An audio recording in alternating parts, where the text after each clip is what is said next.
واستعينوا بالصبر والصلاة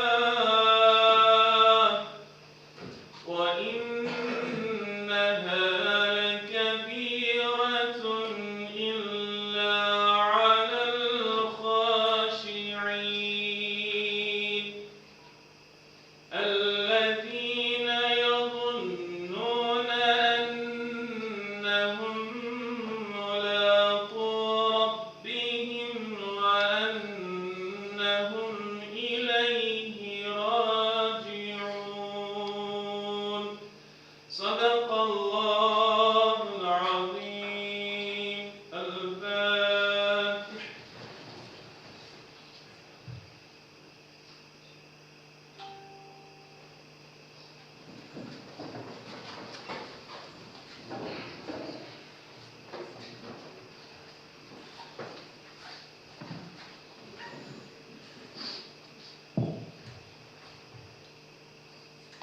Drage braće i cijenjene sestre, uvažena ulema, dragi gosti, ja ću zamoliti da se na samom početku sjetimo svih naših šehida, naših vakita i sve naše uleme.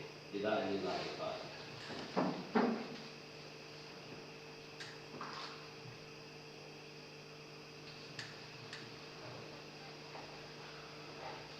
Mojim dragim roditeljima, braći i sestrama i njihovoj djeci, bližoj i daljoj rodbini, komšijama i prijateljima, svojim razrednim kolegama i svim gazinovcima i našim dragim profesorima, svim odborima, međlisima islamske zajednice, džamijskim odborima i džematinama kod kojih sam radio tokom svog 50-godišnjeg imamskog malinskog rada, svoj meštevskoj djeci i odraslima koji su prošli kroz moj mehter, svim mojim kolegama, imamima, muallimima i muamimama, svim mojim ahbabima, prijateljima i saradnicima, a naročito mojim glavnim imamima uz iskrenu dobu Allahu dželešanohu da se svima nama smiluje, grijehe da oprosti i džennetskom nagradom nagradi. Amin. Ovo je posveta našeg današnjeg autora. I evo ja po prvi put, kako na neki način radim ovu vrstu posla, imam određenu prijemu, jer upravo pred Omer Efendijom Štolanovićem, koji je autor ovog dijela koji danas predstavljamo, Dnevnik jednog krajiškog gazinovca, upravo pred njim sam naučio prve harfove, prva sureta i prva pravila kojih, nadam se, i molim Allah dok sam živ, da ih se držim. Tako da mi dozvolite da ipak imam određenu prijemu i da i možda neće biti sve onako kako smo i zamislili, možda kako očekujete.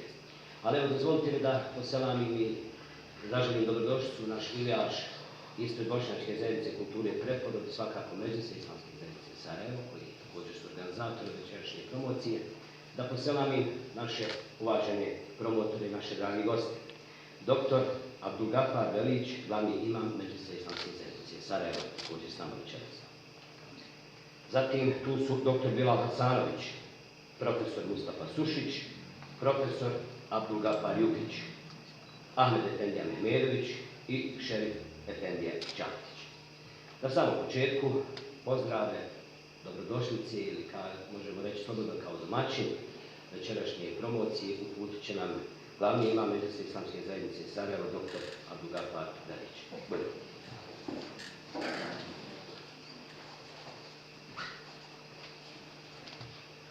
Bismillahirrahmanirrahim. Poštovani prisutni, cijenjeni imami, muderrisi, profesori, gazinovci, uvaženi Omer Efendija, načelnici općine Ilijaš, saradnici načelnika općine, rukovodstvo Preporoda Ilijaš, poštovani prisutni, salam alejkum, rahmetullahi wa barakatuh. Selamimo u ime Međlisa islamske zajednice Sarajevo. Zahvaljujem vam se što ste došli na ovu promociju jedne vrijedne i značajne knjige.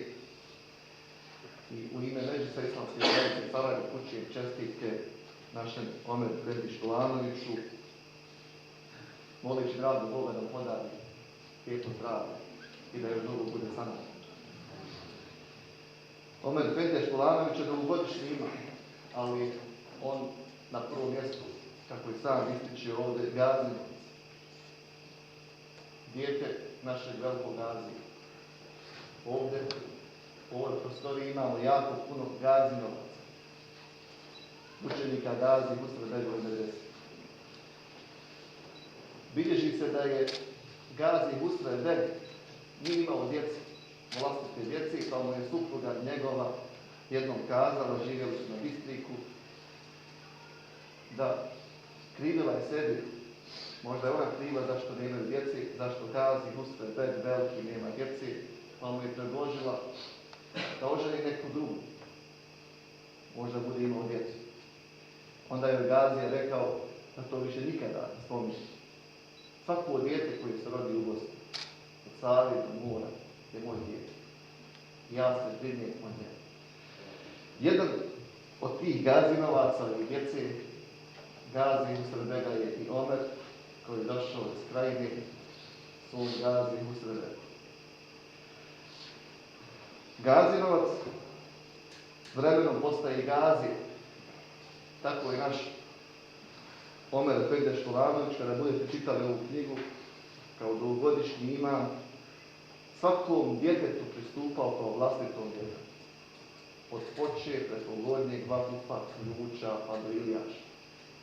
Svako dijete koje je išlo u Mekteb i ono koje nije išlo u Mekteb, Omer je doživljavao kao svoje vlastito dijete. Rođen je naš Omer 45. godine, koji je kraj Drugog svjetskog rata, školovao se u jednom bremenitom vremenu. Babo ga je poslao na školovanje. Njegov babo, i to je, možemo govoriti jako puno i njegovu babi našeg Omera, koji je poslao svoje dijete u Sarajevo. I interesantan je put Omera iz Krajine do Sarajevo i školovanje u Sarajevu, 8-godišnje školovanje. Onda je naš Omer bio jedan čestit i vrijedan imam. Svakom džematu koji je radio ostavljao je veliki trag i velike rezultate. U svim segmentima organizacije džemata. Ovdje će o tome govoriti više promotori koji su bili suradnici našeg Omera. Hoću da kažem da ovdje u ovoj sali je prisutno dosta naših imama, Gazinovaca, koji su bili imami u tom jednom bremenitom vremenu, koji su u mektebima, a i u medresama, s pomoć medrese, učenika medrese i polaznika mektebske pouke, pokrenuli jednu intelektualnu preporuku u Bošnjaka, kulturni preporuk, 70. godina. Omer Efendi Školanović kao imam od 64. godine, on je broj djecu usmjeravao u Gazi Husre Bega u medresu. I u druge škole i fakultete. I na taj način i Omer Efendija i drugi naši imami pokrenuli su jedan preporod, kulturni preporod u bošnjačkom narodu 70. godina prošlog stoljeća, koji će dovesti do političkog preporoda 90. godina. Kada Bošnjaci politički organiziraju i postaju politički fakt i politička činjenica i na osnovu toga odbranili tokom agresije Republiku Bosnu i Hercegovinu. Zahvaljujem se još jednom našem Omeru Efendiji. Ovo je jako vrijedno djelo, čestitamo mu. Važno je za islamsku zajednicu, važno je za sve učenike svih naših medresa da čitaju o Omeru i o svim našim Omerima, svim našim imamima koji su časno, dostojanstveno obavljali imamski posao i čija je medija svih naših imama u to vremenu uglavnom ostala čista, bijela, neukaljana. To je jedan zadatak za sve naše imame današnje, da nastavi tim putem časno, dostojanstveno, da predvodi naše džemate i da čuvaju naš narod, naše džemate i našu zajednicu. Bog vam svako dobro dao.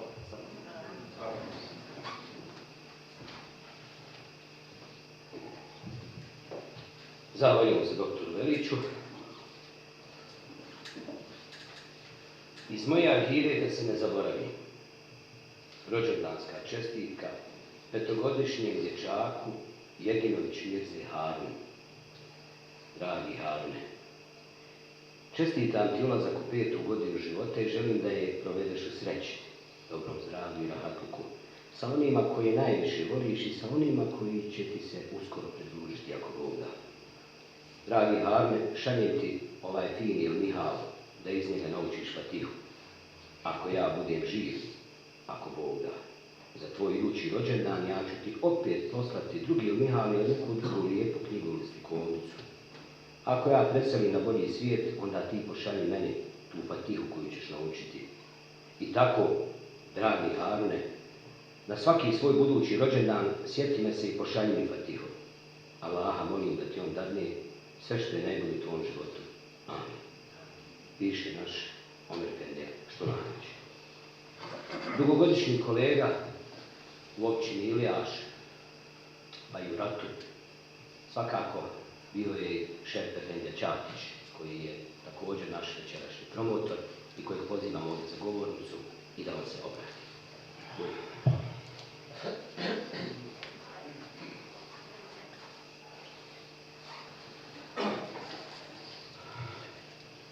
Assalamu alaikum. Ja imam prijedlog komentar. Znate šta je kad ja volim poručiti knjigu mom dragi prijatelju i brata Omera, to pročita.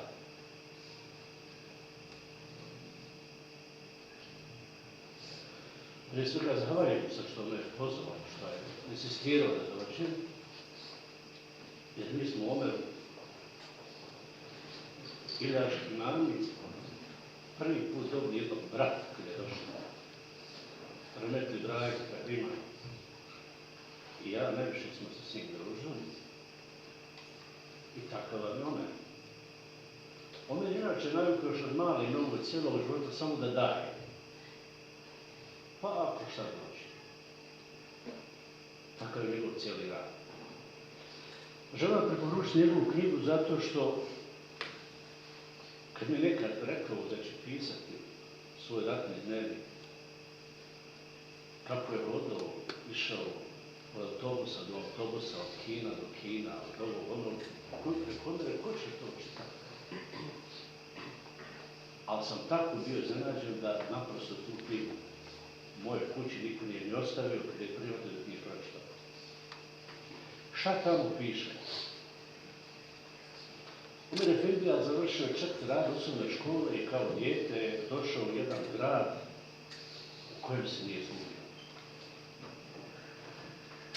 Roditelji su naravno brinuli i kad su ga spremali, dakle to možete čitati u knjizi, kad su ga spremali da ide u Sarajevo, nađu jednog baba da ga povede, pa mu čak i plati.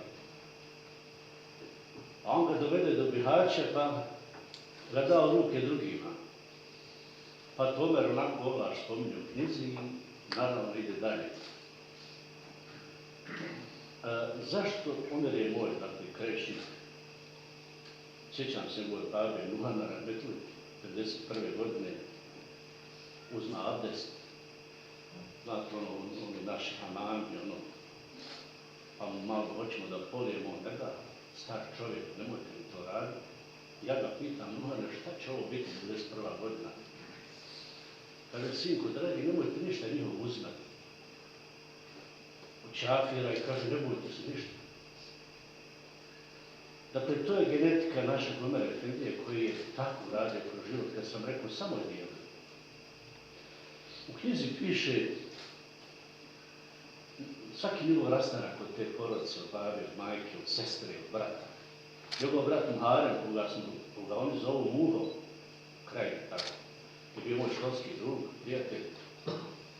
Jednom aktu on se sjeća svog brata Muhe i kaže, kupio sam jednu trenerku da mi ponesem. On vam ponekad izađe iz porodice, onako izađe da se susretne u svojoj knjizi, da se susretne sa mnogim drugim u prolazu, svakom ponešto podijeli, ali opet se vrati u svoju porodicu. I svaki put svoj odlazak i dolazak doživljava drugčije. Zašto preporučujem ovu knjigu? Zbog toga što kroz njegov govor naša djeca naći primjer kako se odrasta bez svega nečega malog u životu. Danas djeca misli kad se rode i kad krenu, treba svega imati materijalno pa da se nešto posebno. Omer Efendija to veoma lijepo u knjizi govori i piše kako su ti odlasci njegovi teški, ali se radi o novom povratu. A onda dođe u Sarajevo onako, pa biste rekli, sad će se izgubiti u tom gradu, nema ga nigdje, a on piše tamo, prvo što gleda da ima kakva dobra knjiga da je pročita i tamo piše u knjizi kako se zove ta knjiga i ko je napisao i to odmah on to čita, a ja nekad čitam, a kad su Omere pročitao toliko knjiga, ne mogu. Gotovo svako 2-3 dana Omer Efendija mijenja knjigu.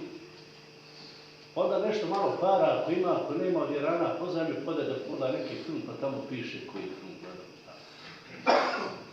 Ljubitelj knjige nije mogao ništa drugo ni da ostavi za sebe, ne baš ovako. I ovo što je rekao naš uvaženi glavni imam Nafa Gronić, Omer Efendija gdje god je radio, ostavio za sebe trag. Ostavio na Ševiljaš, 22 godine s nama bio. Sjećam se kako je zaglavio četničke kazamate u Ljašu. Bili smo navečer na straži, ja, on i Brahim Efendija Kahrima, a on toliko brinuo o svom džematu, veliki dio džemata ostao na Luci. Ja kaže, moram ići dole, pa mi, gdje ćeš čovječe, ja i Brahim, molimo ga, nemoj ići. Ma ja moram ići dole, ostalo mi pola džemata. I on me rode dole, on je uhapsen. Mi smo se radovali na Ravnu, kad smo ga čekali u Brezu. I nastavio je dalje da daje ljudima. Dijelio je.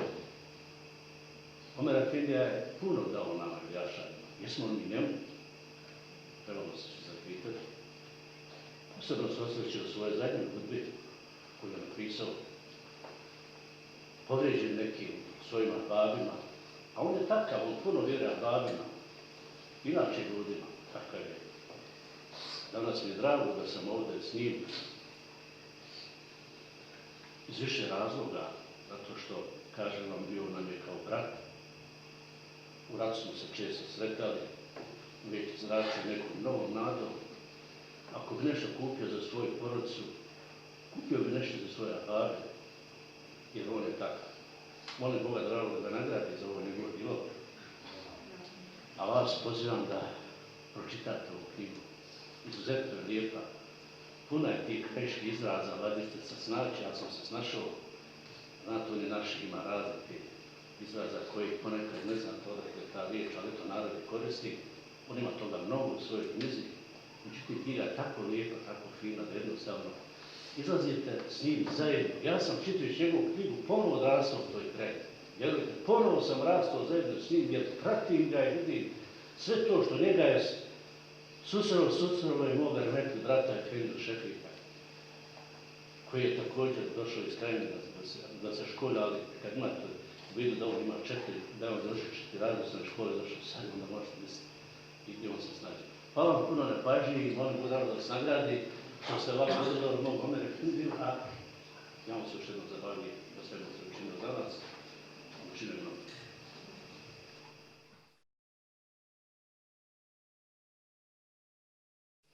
Hvala Šef Efendija.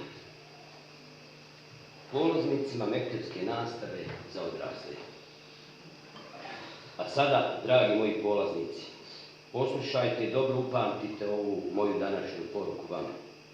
Poruka glasi: nijednom od vas 19 neću halaliti svoj trud i zahmet ovih 200 radnih dana, ovih 400 sahata provedenih s vama, ako ikada napustite Kur'an i ne nastavite ga učiti i usavršavati se u tome. To vam je moj današnji amanet i poruka. Ako vam to nešto znači, molim Allaha Đelešanovu da nas okupi i sastavi u džennetu, kao što nas je okupio ovdje na ovom mubarek mjestu ovim lijepim povodom. Dvorac. Pa zar da mu ne posvetimo svoje živote?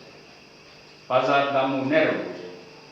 Zar da žalimo za nečim što je na dunjaluku propušteno? Zar će nam na ahiretu biti tijesno i tjeskovno? Zar će nam nešto faliti? Sve što nam je ovdje promaklo ima, tamo ćemo biti namireni, desetorostruko i stostruko. Raduj se, o smirena dušo, kada dođe čas preseljenja. živio si onako kako si trebao živjeti, radio si onako kako si trebao raditi, pričao si ono što treba da pričaš, pisao si ono što treba da pišeš. Da ostane, da se pamti, da se ne zaboravi, da ne kažu to nije bilo, to nije moglo biti. Knjiga Omer Efendije Škulanovića, Dnevnik jednog krajiškog Gazinovca, vrijedno je svjedočanstvo mukotrpnog, ali ispunjenog i plodonosnog života nas koji smo prošli kroz medresu. Pisana je ne olovkom, nego dušom. Dušom vjernika koji umije poredati stvari, koji zna poredati prioritete, koji zna razdvojiti žito od kukolja. Omer Efendija je prošao kroz mnoga iskušenja, naročito u posljednje vrijeme, ali on dobro zna da najveća iskušenja čekaju poslanike i iskrene Božje robove. Neka mu Allah Đelešanu učini vedrijim ostatak života i neka ga na hiretu spoji sa najdražim. Nadam se da ćemo se svi mi koji smo se sastali ovako lijepim povodom ponovno družiti u boljem svijetu. Hvala ti, Omer Efendija, što postojiš i što vazda po dobru stvoriš. Hvala i vama što ste došli i neka vam Bog da svako dobro.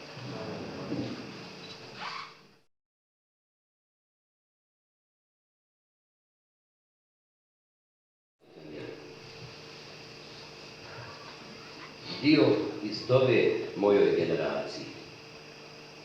Generacijo, ponosan sam što sam bio s vama u istoj ekipi i što smo se svi do jednog uključili u rad u islamskoj zajednici i što smo dali svoj puni doprinos u tom radu, u ratu i miru, svako prema svojim mogućnostima, a Allah sveznajući najbolje zna. Generacijo, s obzirom da više nismo mogućnosti svi se okupiti, jer nam se i onako mali broj polako osipa. Dovu činim za nas i naše profesore, naše roditelje i porodice, za žene i djecu, braću i sestre i unučad i za sve ostale, i Allaha Đelešanu molim, Allahu naš, od tebe tražimo džennet i sve ono što vodi i približava džennetu. I od tebe tražimo da nas sačuvaš od džehennema i svega onoga što vodi i približava džehennemu. Gospodaru naš, smiluj nam se i oprosti nam grijehe naše i uvedi nas u džennet, tako ti milosti tvoje, o najmilostiviji milosniče. Amin. Piše naš Omer Efendija Štulanović. Mustafa Efendija Sušić, kojeg pozivam da vam se obrati. Buj.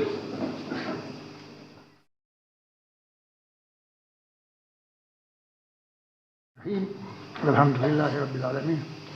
Hvala vama koji ste nam omogućili ovaj trenutak da nas Omer Efendija provoda kroz davna vremena 50. i 60. godine prošloga vijeka. Omer Efendija nas vodi iz svog podzvizda preko Svrbljana i Bihaća u Sarajevo nas dovodi u avliju medrese, vodi nas kroz njene prostorije, kroz njene razrede, kroz njene spavaonice. Mi smo znali kad prije 29. novembra ili nove godine unaprijed sve red vožnje od Bihaća do Srbljana, pa od Srbljana kako će se do Cazine pa nazad. U prvoj godini mi smo družili u početku zemljaci. Bila je trojka kladuška, cazinska, Hazim, legendarni Hazim Ćoralić, Saki Bećirević i Omer. Ovaj Hazim je bio šeret i to i danas, čovjek od Zabare. Saki Bećirević, on je inače okončao školovanje nakon prve godine, bio je glasan i imao onaj krajiški glas. I Omer Efendija uz njih, kao zemljak. Ali ću vam jednu epizodu ispričati, ovo je sve bilo emotivno. Tamo gdje BBI danas bilo je neka baraka i bio je unutra kino Dubrovnik. I mi smo išli u to kino i naravno bili su kaubojski filmovi, to je bio vrhunac doživljaja. I sjede na različitim mjestima Hazim i Sakir Bečirović. I u onom momentu kad je najuzbudljivije zove Sakir Hazima onim krajiškim akcentom. Kaže, Hazime, jel ti de žao 4 banke? Toliko je koštalo ulaznica. Sva je sala eksplodirala. Omer Efendi nas vodi, ja sam vjerovatno i on se sjeća da smo neke godine sjedili skupa u klupi. Ja nisam znao da on vodi dnevnik. Ja inače ni poslije toga nikad nisam smatrao da je važno da ja pišem što mi se događa. Nisam, evo, do danas ništa nisam nikad pisao i nisam smatrao da je ikad to važno. Omer Efendi nas vodi kroz razrede, kroz predmete, kroz profesore i dovodi nas do mature. I detaljno o maturi. Ja ću sada, pošto je nas startovalo 27, u Omerovoj knjizi 34, ja sam provjerio, ja mogu sad po imenu nabrojiti 27 onih koji su startali. Završilo se sa 10. Omer Efendija nas je doveo do mature i tu smo se rastali. Šta je bilo poslije sa nam? 5 smo završili islamske fakultete u Iraku i Libiji. 6. od nas je završio orientalistiku i bio je dugogodišnji imam. 7. je završio komercijalu i radio je do komercijali do 93. a onda se reafirmisao kao imam do penzije radio. 8. i 9. su imami od početka. To je Teufik Efendija Đulan i Omer Efendija Štulanović. Teufik Efendija Đulan je proveo u jednoj džamiji, u jednom džematu svih 40 godina. Omer Efendija je proveo svoj radni vijek u 4 džemata i 4 džemata sa svih 40 godina. Sjećam se, ja sam u Sanski most došao u aprilu 75. a Omer Efendija je došao u Ključ u oktobru, nešto pola godine. Razlika između Sanskog mosta i Ključa u pogledu vjerskog života je bila ko nebo i zemlja. U Ključu je bilo neki procenat Srba više, a u Sani je bilo obrnuto, neki procenat muslimana. Međutim, u Ključu je bio život vjerski na nuli. Ja sam u Sanskom mostu zatekao džemat, samo je falo malo organizacije. Dakle, džemat koji dolazi u džamiju, primijeti se vjerski život, džamija u centru, čuju se ezani, dženaze se prate kroz čaršiju i u njega je to sve bilo i fizički marginalno, gore je bila ona džamija koju je on napravio. Dakle, tih godina, kolika je razlika bila u 30 km. Recimo, mi smo u Sanskom mostu 17. oktobra 1983. ni 2 mjeseca poslije što je Alija osuđen i ostali, organizovali otvor džamije gdje je bilo prisutno vjerovatno 20.000 ljudi. Sve je prošlo u najboljem redu. Uz punu saradnju vlasti. Punu saradnju. Ništa nije bilo što je ličilo na nešto što se... A 85. sjećam se kad je krenula kampanja protiv Omera. Nema šta ne piše Oslobođenje i Večernje novine i fundamentalizam i ovo i ono i sjedimo u kafani koji je bio u Sanjima, preko puta je bila kafana i subotom i nedjeljom onda bi se okupili ljudi, karvenisali i ja sam svaki jutro izlazio u onom jednom ćošku, sjedim, ja pijem kahu, tamo ovako negdje sala poduga, iz drugog ćoška zove mene preko svih Rade Čavka, Srbin koji je porijeklom s Ključa, kaže, Efendija, jesi čuo onom našem ođu u Ključu, našli radio stanicu u džami. Iako ono emocije, rekao, Rade, našli su mu tenk. Ustanem i izađem, rekao, gotovo. Ništa nije bilo.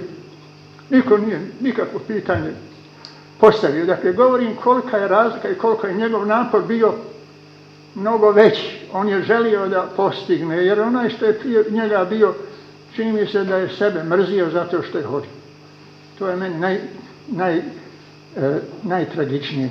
Kad sam pomenuo, se vratim ovoj našoj generaciji, dakle ovih 10 maturanata, trojica od onih 27 koji su s nama krenuli, naknadno su maturirali. To je Ekrem Ujezinović, za njega ste čuli, bio imam u Čikagu, zatim Ilijas Rahmetli Mahmudin, dugogodišnji glavni imam u Kozarcu, on je naknadno maturirao, i doktor Atif Skenderović, i on je naknadno maturirao. Ostali, koji uglavnom ostali nisu medresu završili, ali su bili njih 10 dobri imami, plodonosni imami, kao što je, recimo, Hazim Čoralić.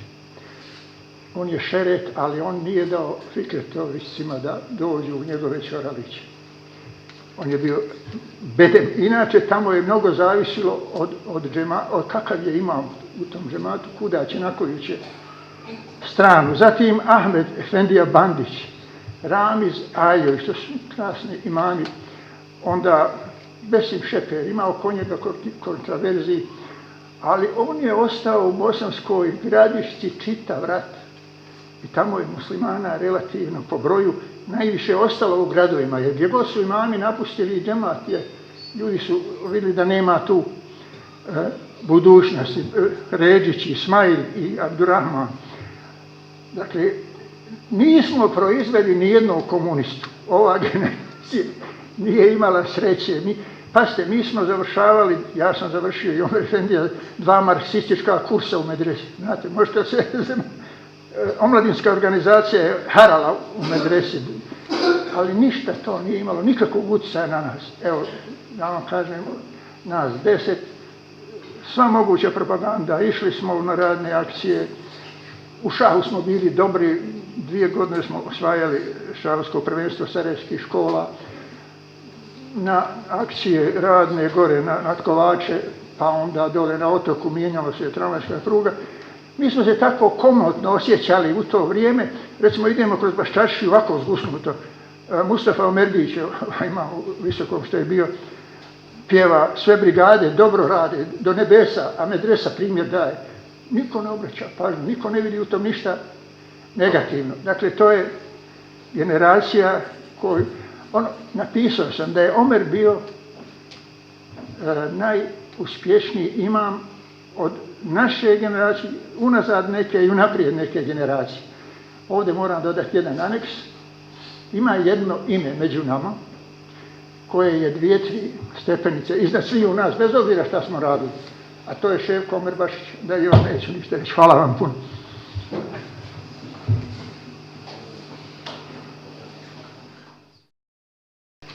U najavi našeg sljedećeg promotora ili govornika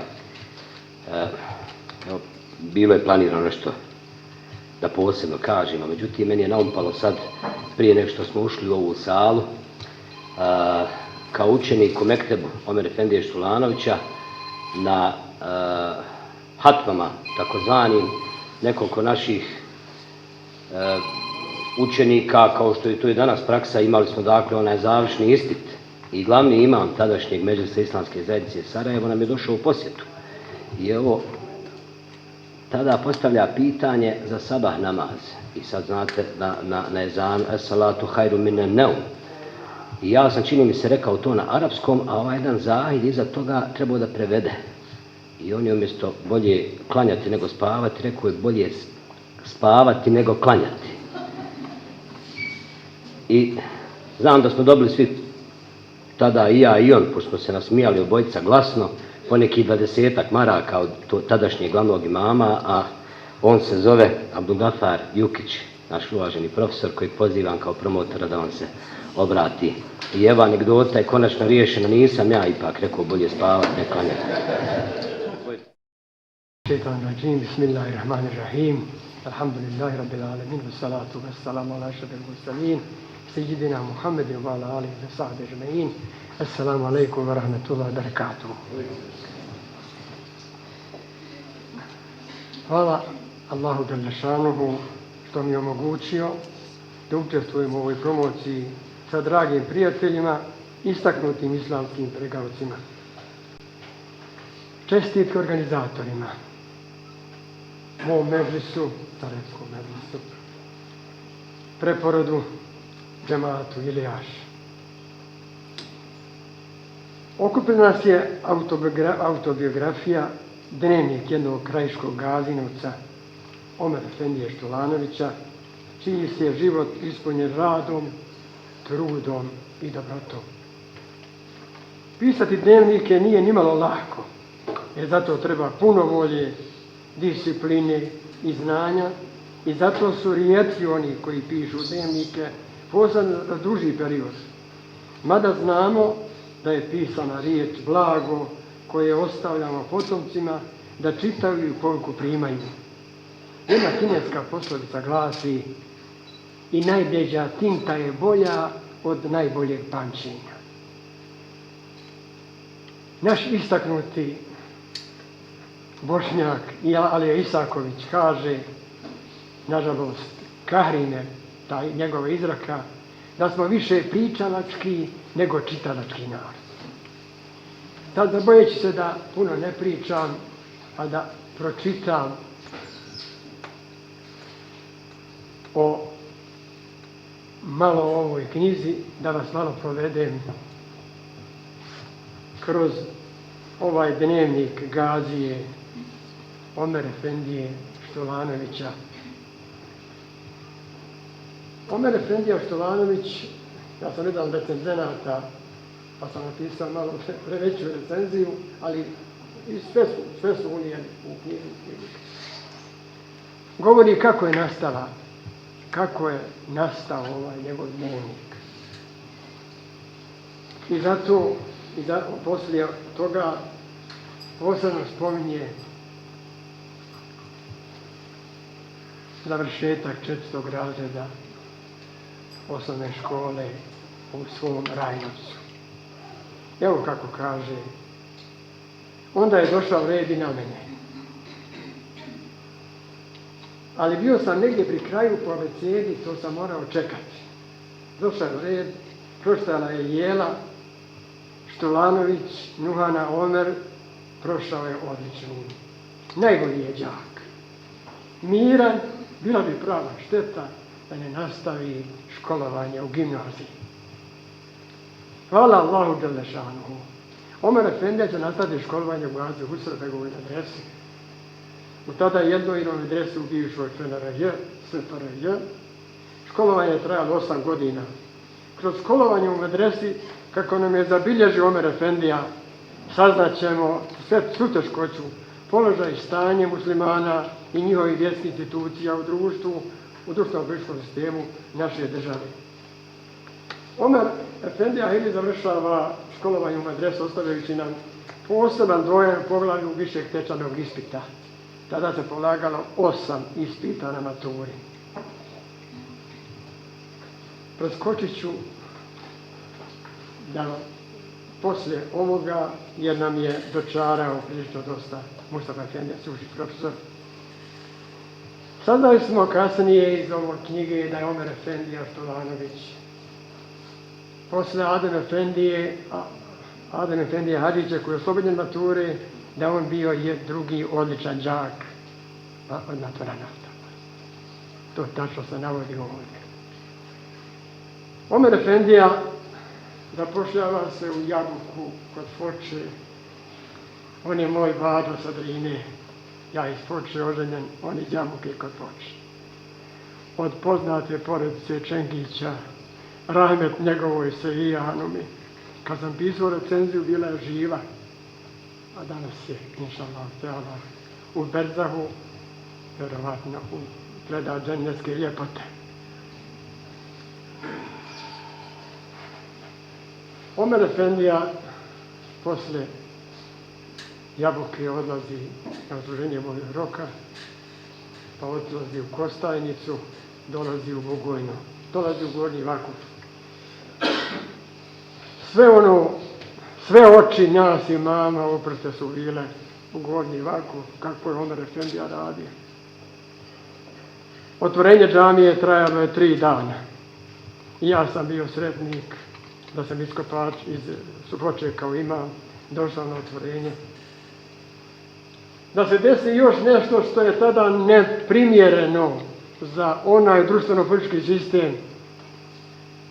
Muamer Gaddafi iz Libije dolazi na odmor u Titovu vilu u Bugojno i zahvaljujući Omer Efendiji dolazi da posjeti džamiju u Donjem Laku. I klanja tahijetul mešid, vidi se te fotografije u ovoj lijepoj našoj knjizi Omer Efendijinog autobiografiji. Jako velikog odjeka, kod nas muslimana je ohrabrenje, ali za druge one jedan minus veliki za Omer Efendiju. Omer Efendija neumno radi, odlazi posle toga u Ključ.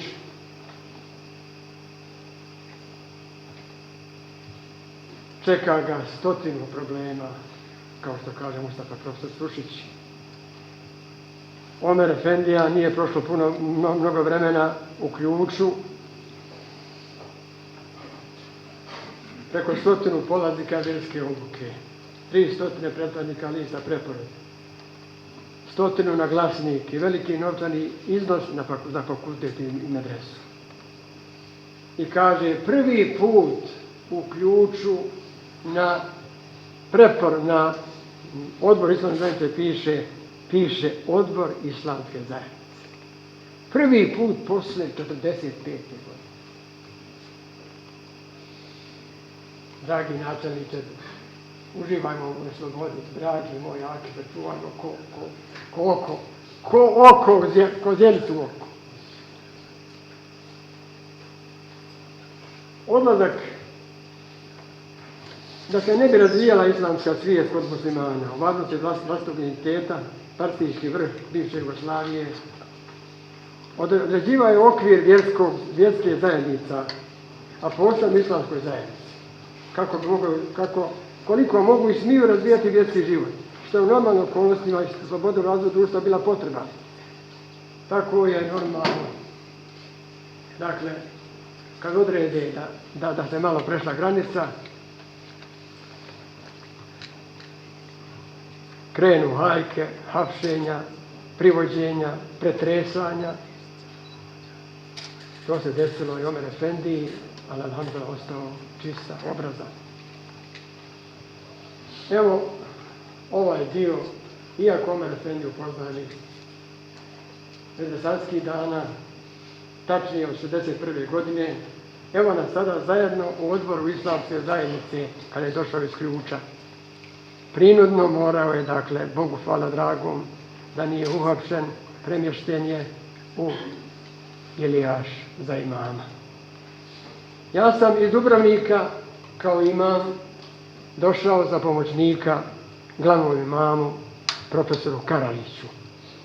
Rahmetullah alejhi. Kako će profesor Karalić otići u medresu u septembru, ja sam postavljen za vjersko-profesorskog referenta Medice Samdenice Sarajevo. Omer Efendija je pokazao svu kolegijalnost, bogatstvo imamsko hatipske iskustvo, osim toga njegovo organizacijske sposobnosti meni će svakako dobro doći.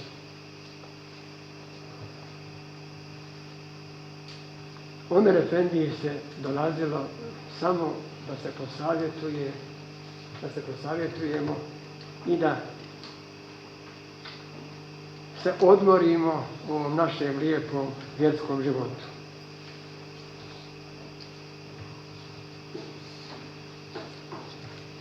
Omer Efendija kao učenik medrese čita, osim lektire, sve što je u đačkim i drugim bibliotekama. Samo u 6. razredu pročitaje preko 60 naslova. Igra fudbal, prati predavanja, učestvuje u radnim akcijama, gleda filmove, kupuje knjige, piše tedžvid i piše risalu muallimu. jer zna da je rad sa mladima okosnica islamskog rada.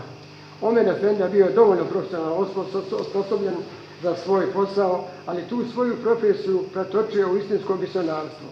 U svakoj priči, na svakom prikladnom mjestu nastavio da razvije ljubav prema odraslim, prema načinima islama, koliko sklopljenih brakova sa najljepšim posvetama uspio da sretan život islama. Evo ovako, profesionalnost, tačnost, urednost, metodičnost, primjerenost, primjećivost, jednostavnost. Sve su to bile odlike u radu Omera Efendije Štolanovića.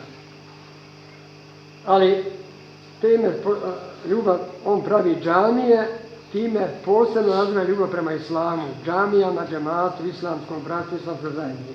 Razvija svijet kod muslimana o potrebi žrtve na Allahovom putu za zajedničko dobro i da zato se bori da se prikupi što više sredstava za potrebe zajednice i medrese.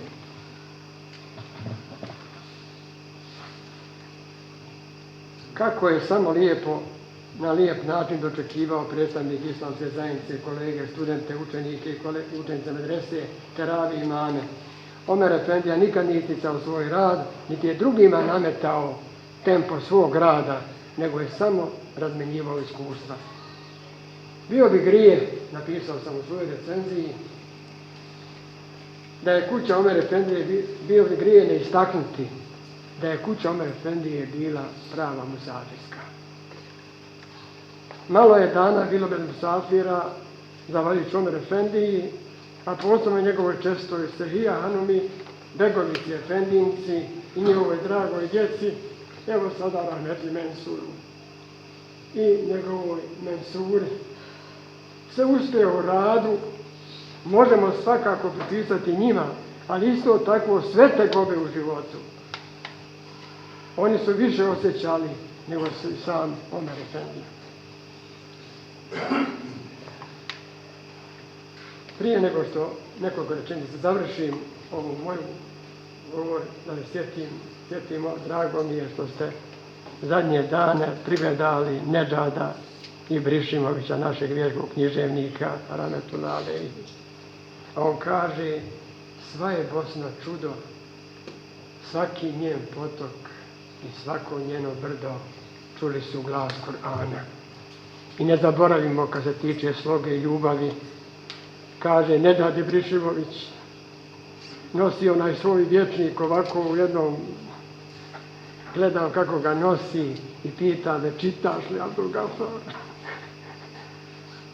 Kaže, idem Bosnom, gledam joj dobrote, ovce, bijelice, plast, cijena, oprano šehijskom krvlju. Braćo i sestre, sva je Bosna oprana, čista od šehijske krvi. I kad gotovo zaboravimo, dođu oni drugi da nam naprave ono što smo preživljavali. Ova autobiografija, životni dnevnik, trebao je biti obavezno štivo u našim medresama. Da naši učenici saznaju kako je živjela njegova generacija poslije Drugog svjetskog rata. To je moja generacija. Ja i Omer Efendija smo 45. godište, par mjeseci samo stariji Omer Efendija od mene. I ovako, kako čega se sve odricala ta omladina, a uz to preko raspusta koliko je pomagala roditeljima. Profesori, vjeroučitelji, imami, hatibi, mualimi, da saznaju kakvim su uvjetima živjeli i radili i kako su se prema mlađima odnosile njihove kolege. Roditelji da saznaju kako se teško živjelo, kako se od zalogaja odvajalo da bi se djeca odgojila i školovala. Neka im posluži primjer rahmetli Nuhana i Hatidže iz sela Rajnovac. Kako su rađali i odgajali 7 djece, 5 sinova i 2 kćeri, među kojima su i 2 Galinovca, istaknuti poznati i priznati islamski pregovci Omer Efendija i njegov brat profesor Muharem Efendija. Neka Allahov rahmet i magfiret na njihove plemenite roditelje. Amin.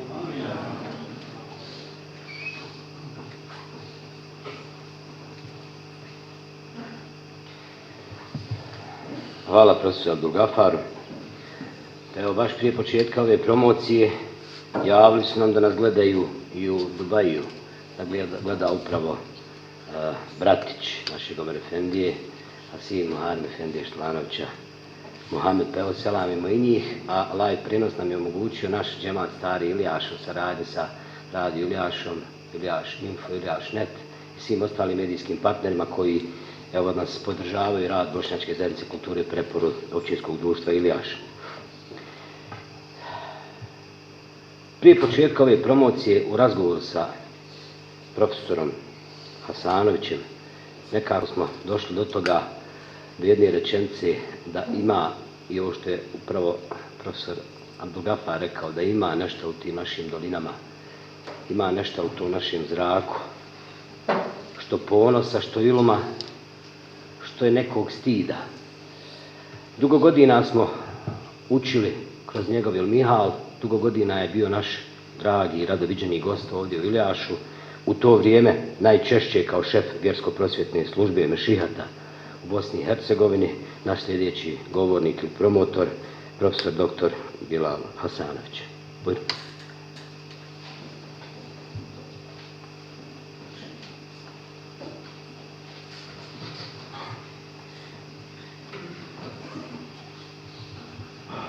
Bismillah, alhamdulillah, wassalatu wassalamu ala rasulillah. Poštovana braća i sestre, assalamu alaikum wa rahmatullahi wa barakatuhu. Posle ovih sjajnih izlaganja mojih prethodnika, ja bi mogao malo šta da kažem na sve ovo. A nemam tremu, ali možda imam dilemu šta da kažem u ovakvoj situaciji, kad su ljudi zaista vrlo kompleksno iznijeli ono što je trebalo ovom prilikom da se iznese vezano za našega uvaženog kolegu Omera Efendiju i za njegovu knjigu koju danas promoviramo. Omer Efendija je 1 godinu iza mene išao u medresu. Silajđić Haris je 2 godine iza mene išao u medresu. Dakle, to su generacije koje su učili profesori, samo ću nekoliko imena navesti, kao što je profesor Ahmed Efendija Tuzlić, kao što je profesor Hafiz Silajđić, Harisov babo, kao što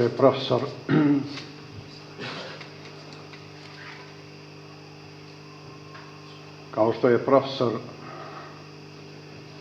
i istaknuti alim Kurra Hafiz toga vremena, Hafiz Sirčo, i da ne nabrajam dalje, da vas ne opterećujem.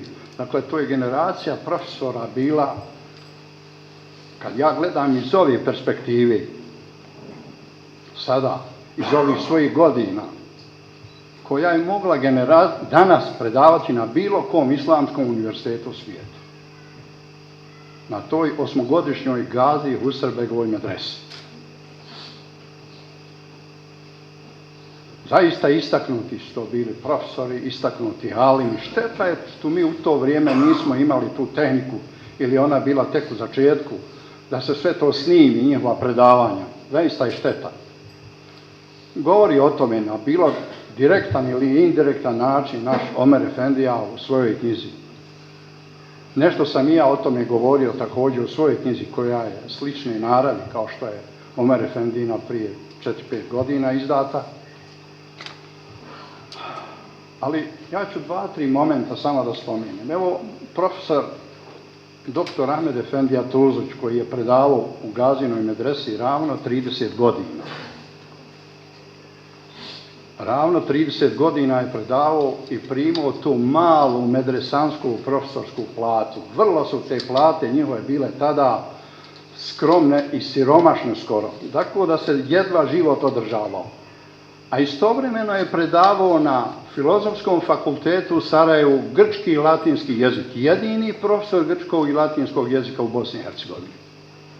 Nije htio za 30 godina da prijeđe u stalni radni odnos na fakultet gdje bi bila plata 2-3 puta veća, nego je iz principijalnih razloga ostao ravni 30 godina, da bi nakon punih 30 godina, kad je došla zamjena, odnosno profesorica Zehra Kemura, ćerka dadašnjeg Reisuleme Kemure, koja je završila istoriju, geografiju, što je on predavao, on je tada prešao na stalni radni odnos na Filozofski fakultet i završio je kao, zbog tih godina koje je proveo u medresi, kao vanredni profesor, ne kao redovni, nego kao vanredni profesor. Kad je kao razrednik maturantima svojima 59. godine, u kojoj generaciji bio i Omer Efendija, ne Omer Efendija, nego imam koji je bio prije njega, Radončić, Mohamed Efendija, tada im je profesor Tuzlić održao zadnji svoj čas kao razrednik i rekao im je između ostalog 2 ili 3 stvari. Treba da postavite sebi u životu cilj i da težite tom cilju kroz život.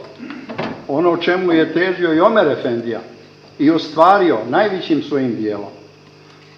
Da težite tome cilju, da se borite za to, pa makar vas to i života koštalo.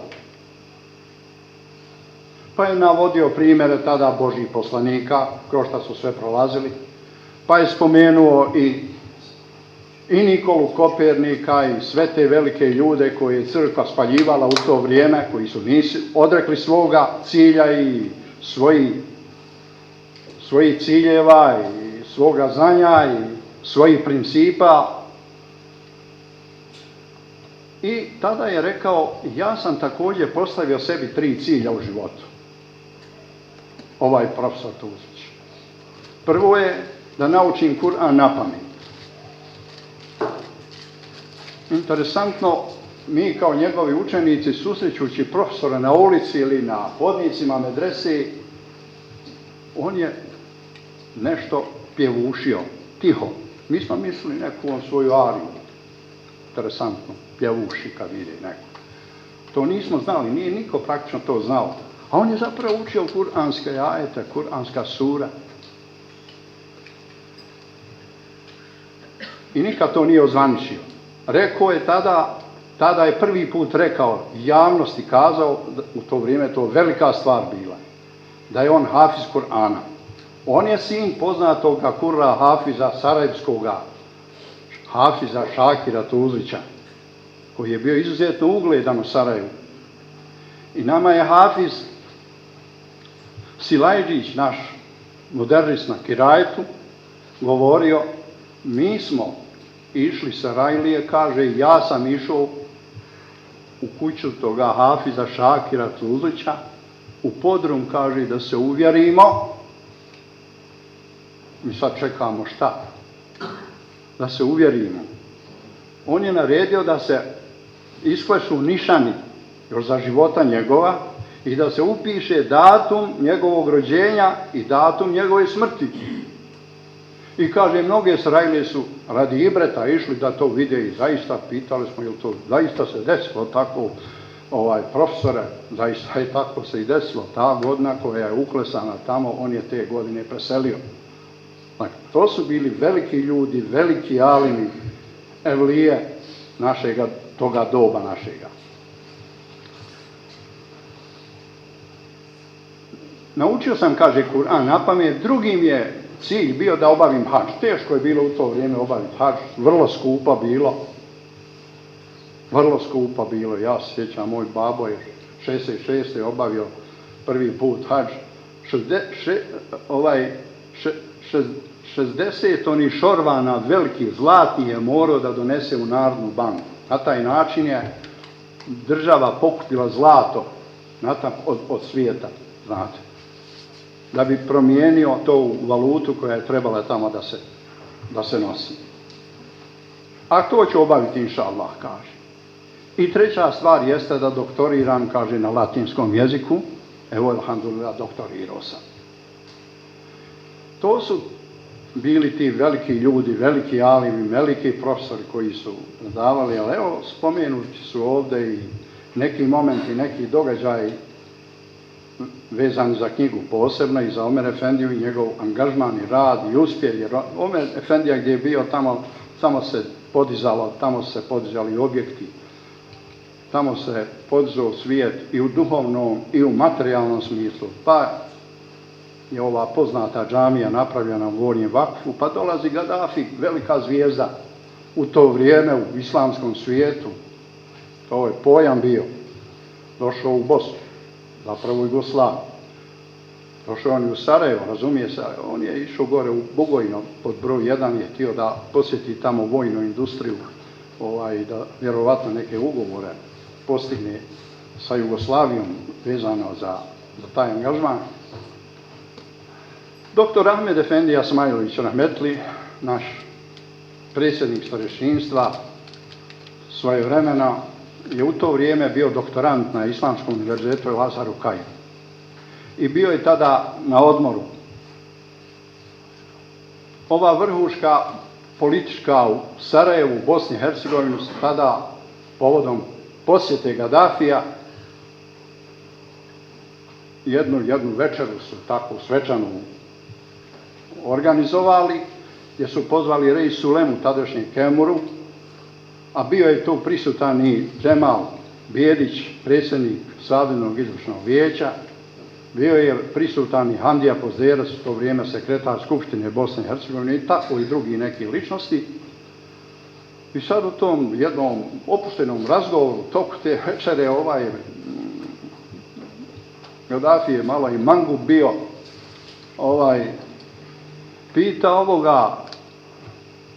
pita Hamdiju Pozderca, jesi ti musliman, kaže. Kaže Hamdija, pa jesam, kaže. Pa ako si musliman, znaš li šta iz Kur'ana proučiti? Hamdija, znam, pa de nam prouči. I Hamdija kaže, Rahmetli Ahmed je pričao, prouči, kaže, prvu stranicu Jasina bez greške. Dobro, kaže, dobro. A pita sad Džemala Bijedića, dajte nam ti nešto, kaže, znaš li ti šta proučiti? Jesi li ti musliman? Jesam, kaže. Znaš li šta proučiti?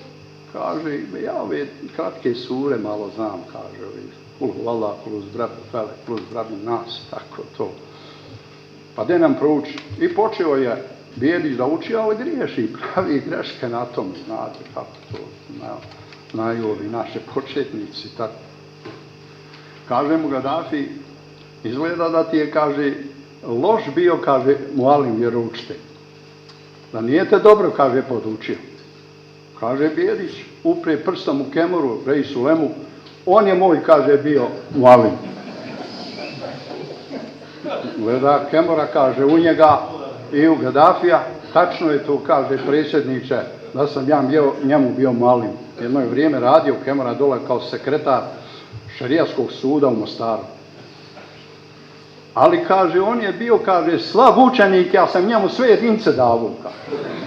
Ovako jedna interesantna epizoda iz ove posjete i tako dalje, da se samo kratko sad još 2-3 rečenice vratim ovoj našoj današnjoj temi, odnosno knjizi Omer Efendiji, kom je prije svega i ovom prilikom čestitam na ovom njegovom radu i angažmanu i čitavoj borbi koju je vodio kroz čitav život. Ja sam dobrim dijelom bio svjedok njegovoga života, njegovog rada iz Sila i Haribdi kroz koje je on kao imam prolazio, bilo od džemata, bilo od društvene zajednice, zapravo.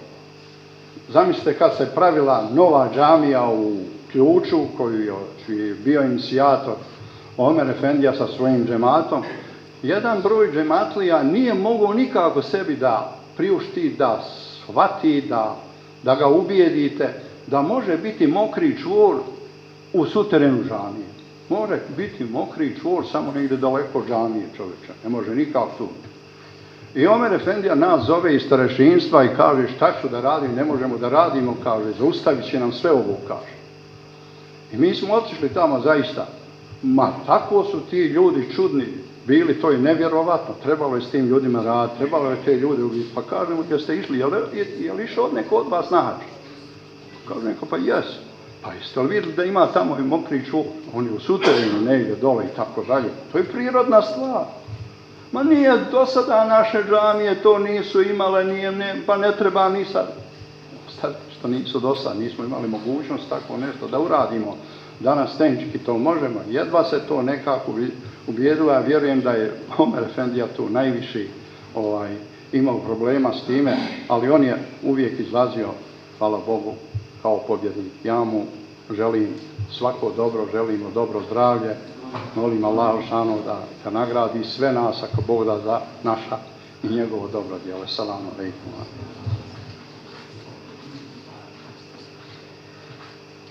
Hvala doktoru Hasanoviću. Obzirom da do akšama zaista ostalo jako malo vremena, svega neki 18 minuta. Mi smo planirali svakako još puno toga da spomenemo i istaknemo, ali mislim da je sada vrijeme da ovih nekoliko trenutaka s pažnjom poslušamo našeg autora, koji nas je evo počastio svojim dolaskom i ukazao nam po Bog zna koji put i zadužio nas na neki način i s ovim što je napisao. Omer Efendija, bujrum.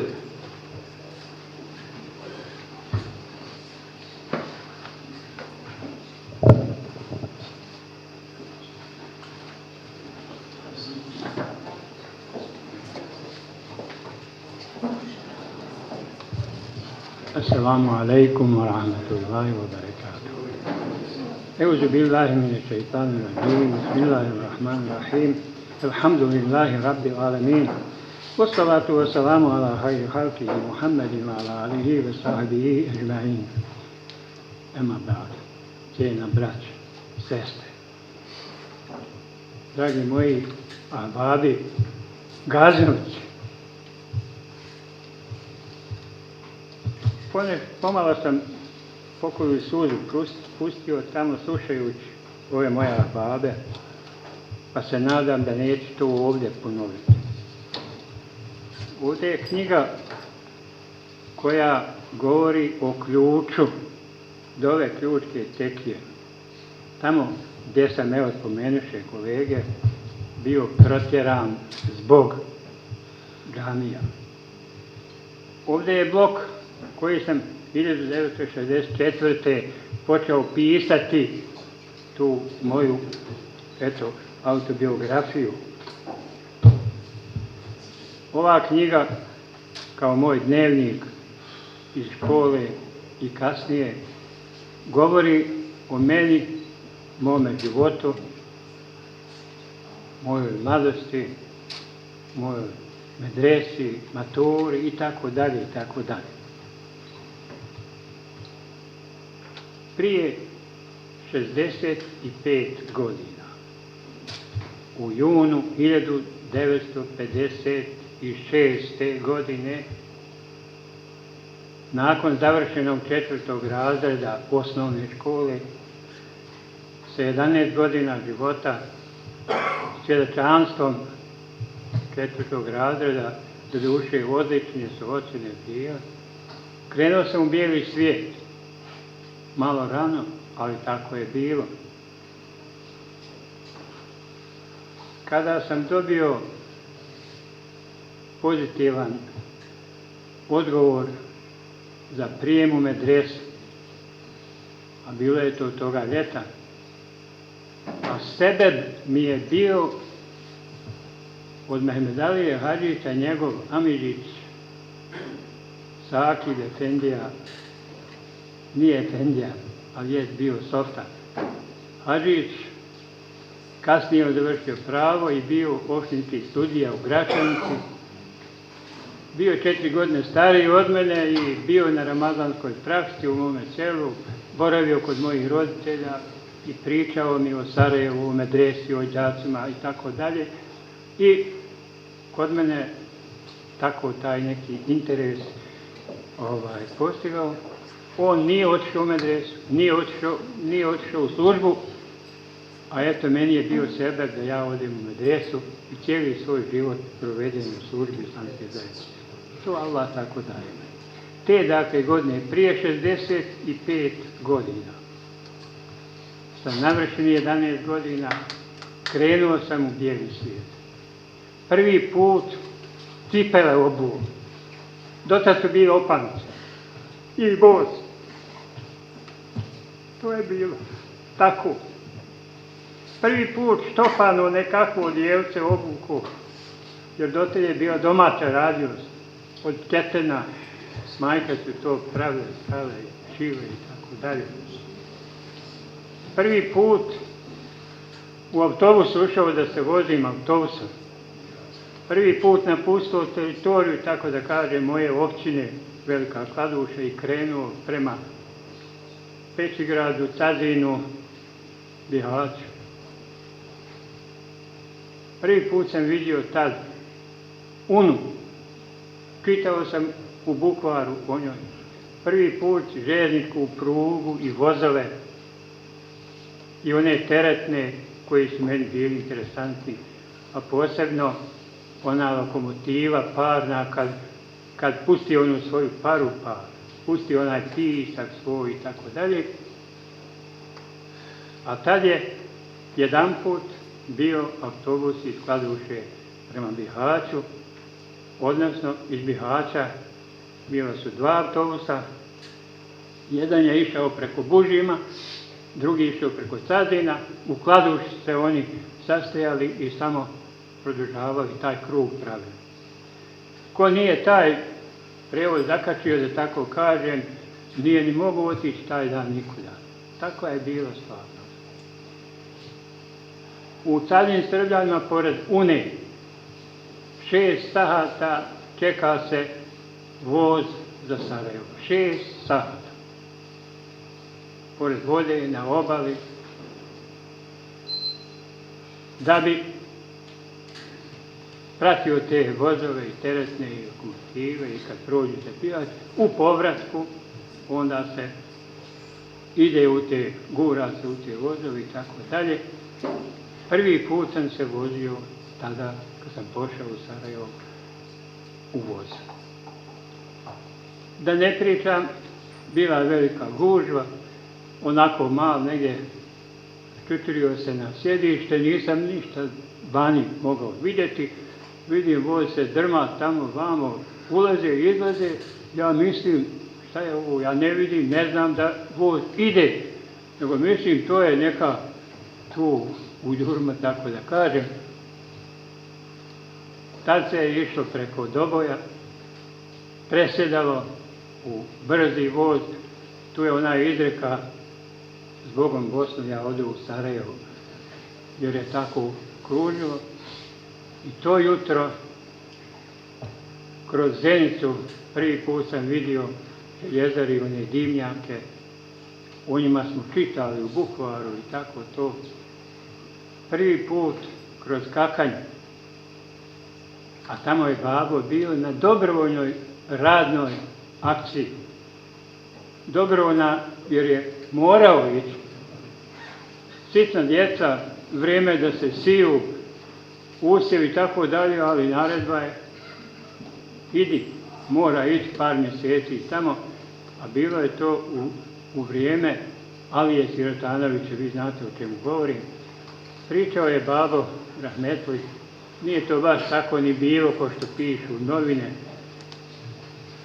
Pa onda kroz moj dragi Ivjaš, evo stari Ivjaš, pokraj džamije i ko je mogao, nisam mogao ni usmrtiti da će nekada jednoga dana tu doći, tu boraviti, tu živjeti, graditi, da će četnici rušiti, da će proći kroz logor, da svašta nešto šta se je dešavalo, ali ko je to mogao pretpostaviti. I da ću evo nakon toliko godina o tome vama pričati. Prvi susret sa Sarajevom, sa željezničkom stanicom, sa onom fontanom koju sam ja upisao negdje tamo. Svaki taj korak i detalj, ja sam tako to kao radoznali dječak zapamtio, nakon par godina i upisao. Efendija od Hađima Ćorovića babo, Omer, moj imenjak, on nas je vodio. Na željezničkoj stanici vidio sam prvi put tramvaj.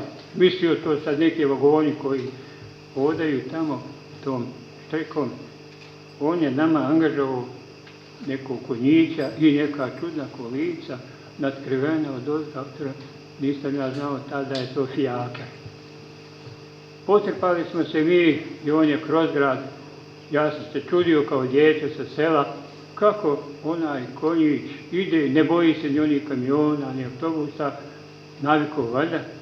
I došli smo pred Gazinu medresu.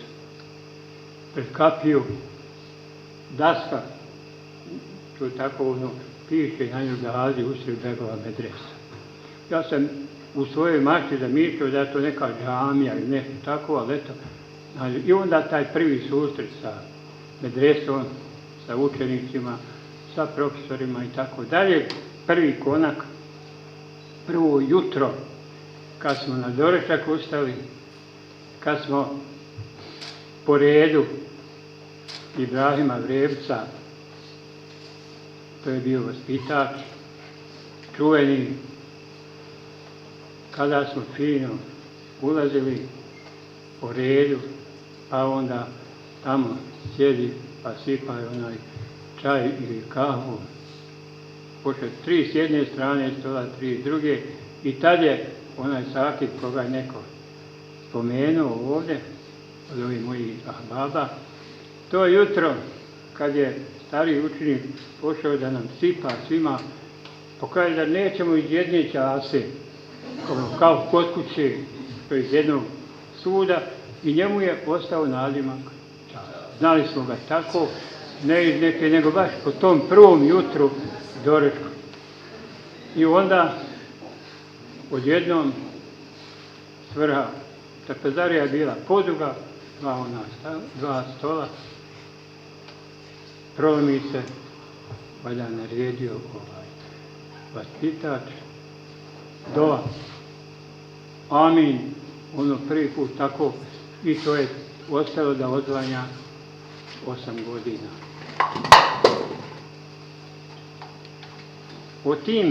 O tom putu,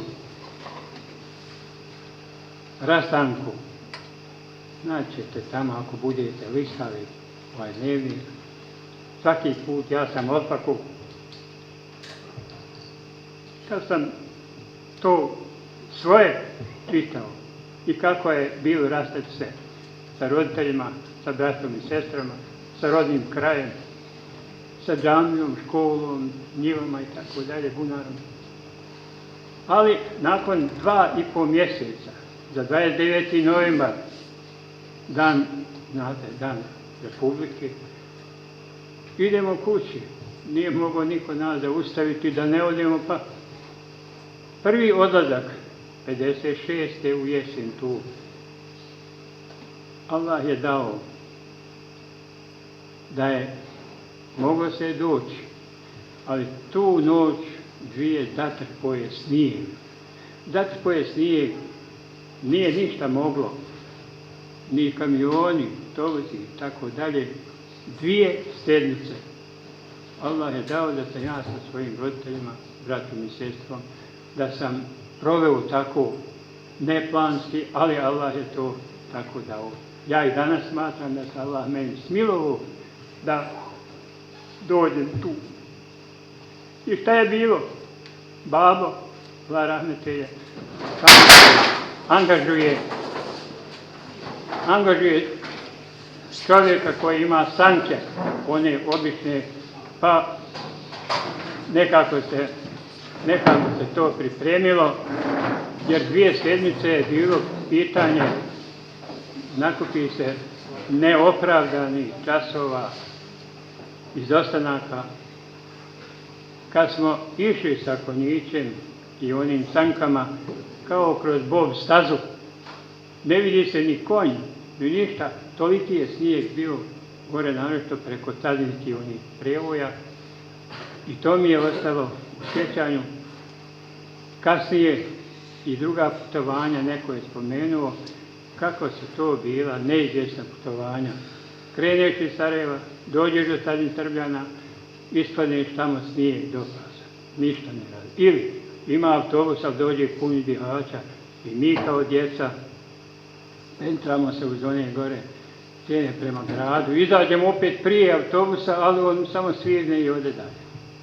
I onda pješice preko Cazina, Pećigrada do Kladuše, 50-60 km.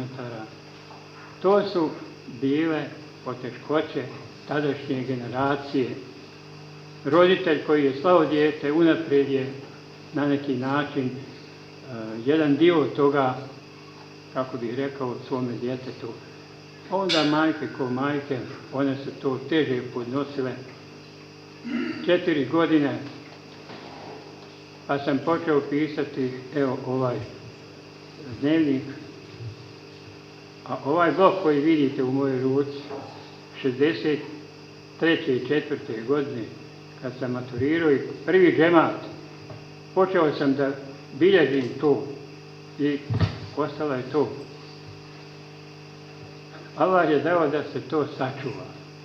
I ovdje u Ilijašu, gdje je to 4 godine bilo od strane četnika, tamo u Abdesanu, iskipano, tako da kažem, da bi oni stalaže koje su njima valjale, odvukli, odvinjali. Allah je dao da to ostane sačuvano. O tome kakvi su bili uslovi, o tome kakva su bila iskušenja. Ako budete listali ovu knjigu, naćete, a ja vam preporučujem, a nakon ovako ovih lijepih komentara mojih baba, još sam ubjeđeniji. Kad me je Bilal Efendija, kad smo se čuli telefonom, čestitao, kaže, pročitao knjigu, onda sam shvatio da je zaista knjiga vrijedna. Jer ono što Bilal Efendija temeljito pročita i tako kvalifikuje, bio sam siguran da tu nešto ima i tako dalje. Kada bih spomenuo neke samo momente, tamo u ajetima, ja sam bio pribilježio sebi ajeta i hadisa i svašta jedno, tamo sam otvijel, nema za to vremena. Ono što je u knjizi, ja garantujem da je istina, da ništa izmijenio nisam, da ništa prepravio nisam. Samo na jednom mjestu dobio sam 2 jedinice za 1 dan. Ja sam to ostavio. Pa ja se sam čudio, ali ja to nisam zaobišao. Tako je bilo i alhamdulillah. Ali nisam krio ni druge stvari. Izlete, događaje u školi i tako dalje. Ja ću napomenuti, Allah dragi u ajetima kaže i da će na mekane haka nalejna nas i njim. Naša dužnost je bila da pomognemo vjernike. Pa onda dalje u ajetima se kaže da će Allah iskušavati vjernike. Daje se uputstvo kako da prevaziđu te poteškoće i tako dalje. Ja sam imao, alhamdulillah, Allahovu pomoć kroz svoj život i poteškoće kroz koje sam prolazio. U mome ključu, kao neko je kolega spomenuo, kada su sve učinili i činili, tražili i mene zovu, da skratim, Allah mene sačuva da ja ne budem prisutan. Drugovi su u Kokući stražarili, nanijetili ujutro da bude pretres kuće. U 10 sati se obično svjetlo gasilo, spavalo. Moj rođak iz Kladuše koji je vozio u Staniteksu opremu onu, imao je turu, tako da kažem, za foču. i utovar nekog namještaja iz kafe doma, a tamo mi je punca bila bolesna i tako dalje. I on mene naišao iza ponoći i zove me. I ja sa njim produžim. Kad su drugovi ujutru došli, Omera nema. Allah me sačuvao da ne budem u tom poniženju pretresa kuće i tako dalje i tako dalje. Ostavili mi poruku da se javim kad dođem, tako je i bilo. Ja nazvao ženu iz starešinstva, kaže bila premetačina kuće i tako. Došao ja, poruka da se javim, ja se javio, ujutru u 6 za Banja Luku SDB. Sabah sam klanjao sa tim sabahskim abdestom, Allahom se kunijem, do 9 sati navečer. I s tim abdestom razgovaram drugovima. Traže oni svašta i tako da, ja sam imao svoj princip, on svoj. Na kraju oni mene pustaju u 9 navečer, nude mi konak kod sebe, ja kažem, smijem, ja i smiješ. Ja sam neki autobus za Zadar. Zakačio do Mrkonjića. Mrkonjiću iza ponoći, hodam na njoj rasnici, kad kamion veliki ustavi se, čovjek viče od tuda, Fendija, kad komšija reda, kamionđija, Allah ga poslao, negdje je bio na poslu, naišao, vidio me, komšija, prepoznao, zove i mene, hoćeš kući, ma hoću, kako neću i tako. I to samo s Božje strane. Da druge stvari, kad sam klanjao 2 rekata na file u Klučkoj, na Klučkoj džamiji, koja je tad pravljena minara, 35-6 metara, kaže Rahmetli Bego, majstor, Fendija, trebao bi ti klanjati gore, kad se Alem bude stavljao na filu gore, pored Alema, 2 rekata. Dobro je kako mora. Ja sam petak, 20-ak nas na džumi, i dođem, meni to nije bio problem. Kroz Unaru, Šerepu, s vanjske strane, Džube, Ahmedija, Stekija, ona, od Pazova i gore, i oni su meni naštimali, pored Alema, gore, da ja klanjam na 2 daske, one uske, bez zaštite sa strana, jer im tamo trebalo da to natakli, oni to odradili. I klanjao sam i to sam ja opisao, Allah zna, baš nije ni bilo najprijatnije. Ja pričepio onu seđadu, vjetar nju maše meni ispred lica. Ja, kad sam selam, predam dole duboko, naniže, gore i tako. Ti takvi, ja došao u Sarajevo poslije toga, mene jedan od ove braće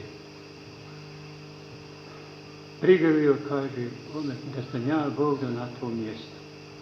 Ja gledam u njega, ja jedva izvuku sa vama da nisam zaglavio, ne, da sam Bog na tom mjestu. I dan danas ja, bio je to od ovih bukića nekako. Ali mi je to ostalo cijelo vrijeme. Čovjek je shvatio i zašto je to, i zašto radio, zašto televiziju, zašto novine, zašto u ovoj knjizi koju ja imam, a ja je preporučujem kao i ovu, u ovoj knjizi Dove ključne sjetice, ima sve što je ta štampa tada pisala. Allah je dao da se to sačuvao. Ima informacija koju su čitali o meni po mjesnim zajednicama. I tako to iz nje se može svašta. Ima zajednica sjednice džemata i tako dalje. Pa eto, da ne dužim, evo, žao mi je što je ušao, ali klanjam se ako Bog da. Zahvaljujem ovim mojim promotorima. Ja sam čak mislio da je bolje da ništa ne kaže, da ne pokvarim ove njihove dojmove i tako dalje, da im Allah dragi nadoknadi i međusu i ovdje ovim momcima, mojim nekadašnjim učenicima, on se neće se naljutiti na to. I na kraju, bio sam mislio reći, generaciji Mustafi i njemu da me upomenu. Hoću da vam na kraju ispričam jedan vic, jednu šalu. Iz onog doba mene su progonile te vlasti, taj režim i tako dalje, a ja njima zauzvrat jedan vic iz tog doba za koji se moglo otići u zatvor. Kaže, na času razredne zajednice u ono doba nekadašnje pita učiteljica djecu svakog ponedjeljka poslije vikenda djecu šta ima, poslušaj novo i tako da je na času razredne. Pita malca jednog djeca, pričaju svojoj učiteljici. Malac kaže drugarice učiteljice, nema ništa novo nego macila se maca. Pa koliko je Petra? Pa šta su misleći maca i mačori? Kaže, svi su komunisti. Učiteljica brže bolje pređe na druge da ne bi to otišlo dalje. Druge sedmice isto, treće sedmice opet pita, opet malac isto kaže, kaže se učiteljice, nema ništa, no, ali macla se maca. Pa koliko ista pitanja? Petra. Pa šta su? Kaže učiteljice, kaže, troje su komunisti. Vidi tada, šta je se ono dvoje pita? Kaže, ono dvoje progledalo. Progledalo. Ja kad sam tu šalu ispričao direktoru gimnazije u Gornjem Vaku, zna, možda Ahmet se sjeća, Marko jedan, bio fin čovjek, on je išao svakog Božića, za svaku novu godinu u Zagreb išao, ali išao je 10 dana ranije bio djeć, pa je onda prostavio i te Božiće svoje i tako to. Uz kahvu on se zagodio, kaže, Efendija Omere, nisam vidio, kaže, dublju šalu, vic sa dubljom porkom i tako dalje. I onda ja sam to naveo ovdje, ali sam rekao, mnogi naši Bošnjaci nisu još progledali.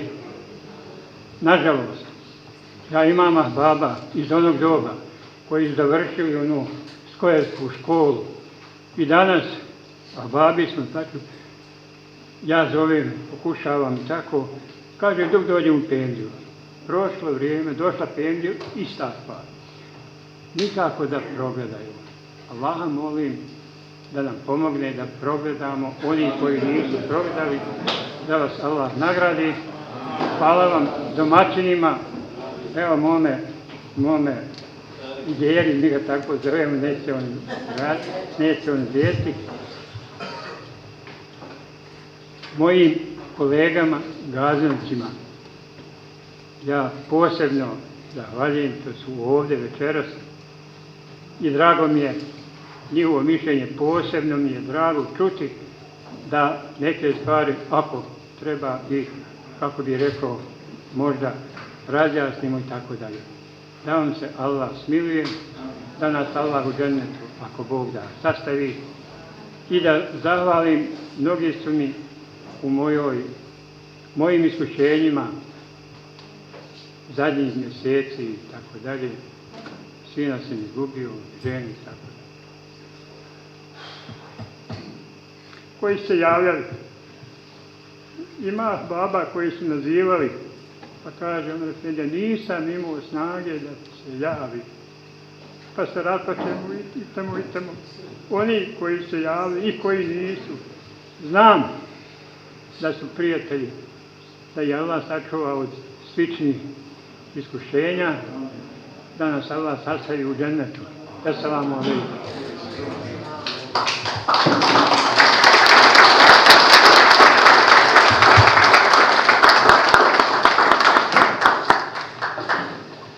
Stići ćemo mi, bit će džamija otvorena ako Bog da klanjamo svi zajedno akšam. Evo, čuli smo malo prije ezan, tako da neće biti problem. A ima nas, hvala Bogu, koji mogu i da predvodi, tako da ne skirajte se. Mi smo došli do kraja. Večeras smo imali priliku da promovišemo dnevnik jednog krajiškog Gazinovca. Knjigu vidite evo i na stolovima, pa ću vas ja zamoliti naravno koji u prilici da isto kupi, eventualno da mu je Omer Efendija potpiše. da svakako može po cijeni od 20 konvertibilnih maraka da kupi ovu knjigu, a Dove ključke teki o dobrim i tegobnim vremenima po cijeni od 15 konvertibilnih maraka. Ja ću u ime općinske organizacije Bošnjačke zajednice kulture Preporod zahvaliti se svima vama. Hvala vam na pažnji, evo imate priliku da kupite knjigu. I halalite što smo malo dužni.